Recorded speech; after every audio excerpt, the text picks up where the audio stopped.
سلام دوستان، امیدوارم حالتون خوب باشه. امروز میخوام براتون منتو درست کنم با سبزی. مواد لازم: تره فرنگی 4 عدد بزرگ، جعفری 1 دسته، نمک 1 قاشق غذاخوری، روغن 3 قاشق غذاخوری، فلفل سیاه 1 قاشق چایخوری، ادویه کاری 2 قاشق چایخوری. خب برای خورشت منتو، برای روی منتو خورشت، گوشت چرخ کرده 1 کیلو، گوجه 5 عدد، پیاز 1 عدد، نمک و فلفل و ادویه کاری هم به میزان لازم.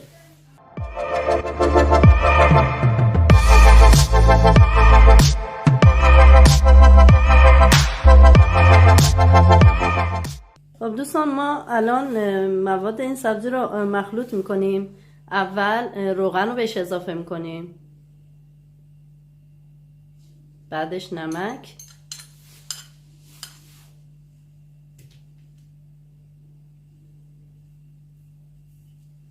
و همینطور ادویه.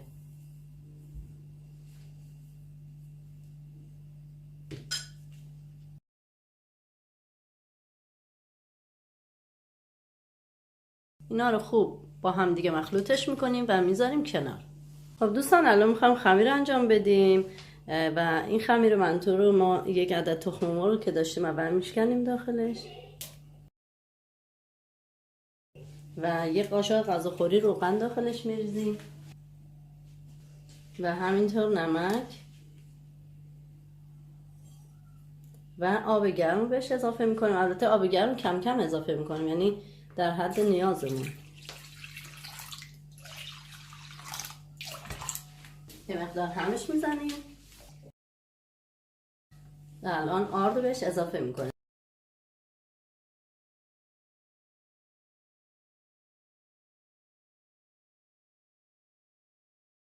خب اینا رو قشنگ مخلوطش میکنم و یه مقداری با دستم ورزش میدم.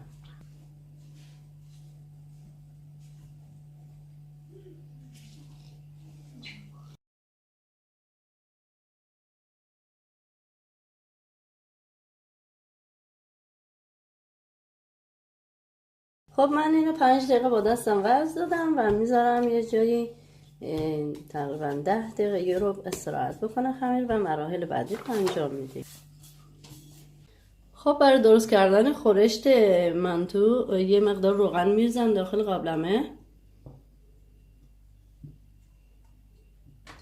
و یه عدد پیازی که داشتیم رو رنده کردم اونو بهش اضافه میکنم و میذارم پیاز یه مقداری طلایی رنگ بشه. خب در همین حد کافی هستش. الان میخوایم گوشت چرخ کرده رو بهش اضافه کنیم.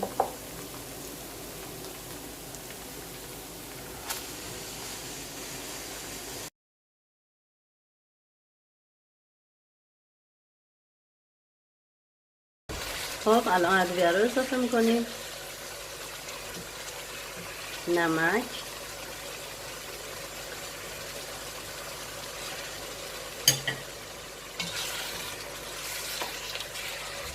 البته نمک و ادویه با هم دیگه مخلوط بودن.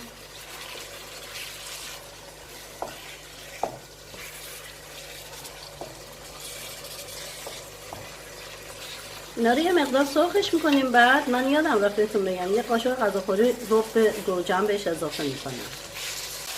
خب الان در این مرحله ما 1 قاشق رب که داشتیم بهش اضافه میکنیم.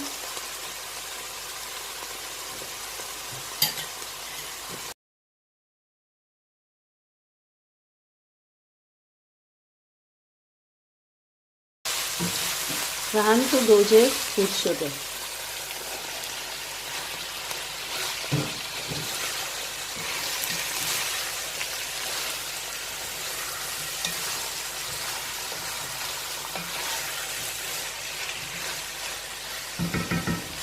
یه مقدار آب بهش اضافه کردم، میذارم به مدت نیم ساعت آروم آروم بپزه.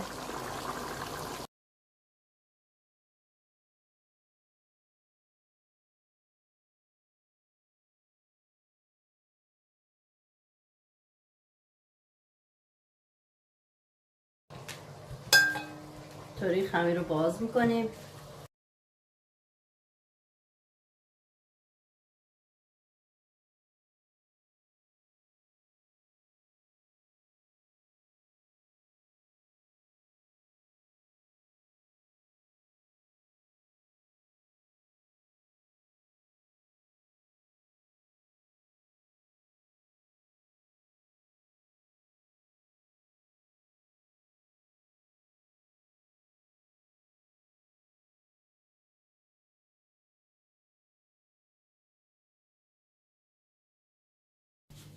الان با یه قالبه، با یه چیزی، حالا نمیدونم دیگه، هرچی که خودتون در دسترس دارین، با چاقو، با نمیدونم در قندون، با هر چی که دوست داشتید برش بدید، یا با چاقو برش بدید، یا با نمیدونم با یه چیزی اینطوری فرمش بدید، اون دیگه بسته به خودتون داره.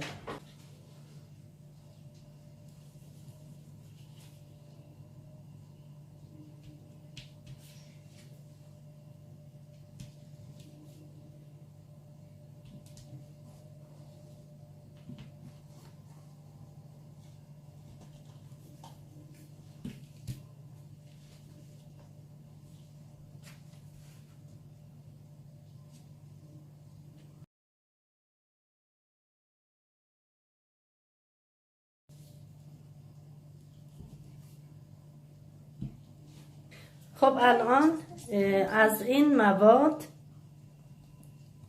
اینجوری میریزیم داخل این خمیرا و فرمش میدیم.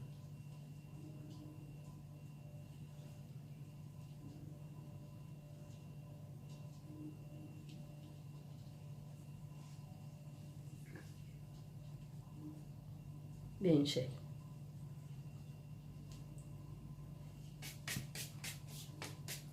دوباره آردای رو خمیرا رو اینطوری میتکنیم و دوباره از مواد داخلش پر میکنیم.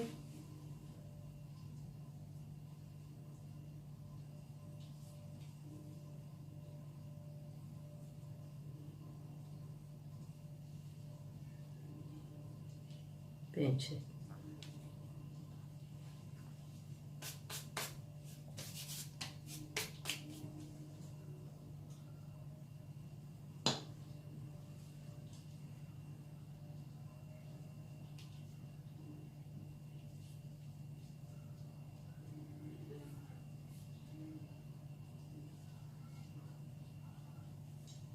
همه رو اینجوری انجام میدم و آخر سر بهتون نشون میدم.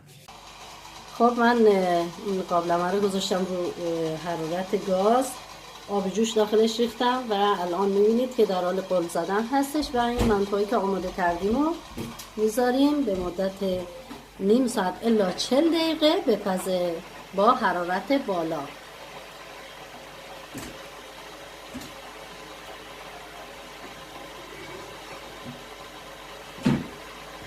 خب الان ماستش رو آماده میکنیم. 4 حبه سیر من رندش کردم و یه مقدار کم نمک بهش اضافه میکنم و خوب مخلوطش میکنم.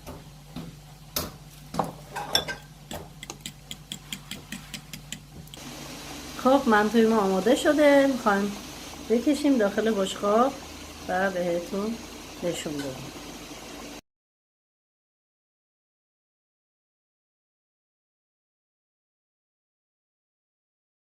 خب دوستان منتوی ما آماده شد، امیدوارم که خوشتون بیاد، شما هم درست بکنید و از خوردنش لذت ببرید. ویدیو رو لایک کنید، کانال ما رو سابسکرایب کنید تا ویدیوی بعدی. خدا نگهدار.